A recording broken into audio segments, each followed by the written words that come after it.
So Overwatch is a premier operator of unmanned aerial systems like you see here, so large-scale drones, and we primarily use them to support emergency response activities.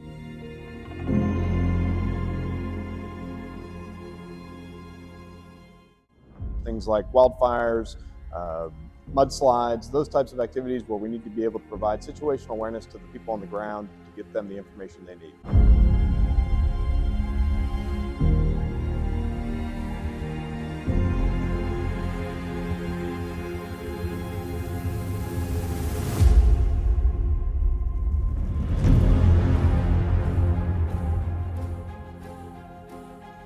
And Zixi plays that critical role, whether we're streaming that data over SATCOM, as you see on this aircraft here, or LTE.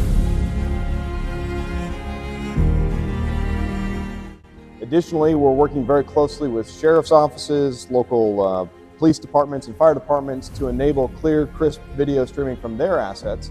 And so at Overwatch, we're very excited to be working with Zixi to bring that technology into their cockpits, into their ground control stations, and enabling their first responders to have access to really timely video that's going to play a critical role in their decision-making process.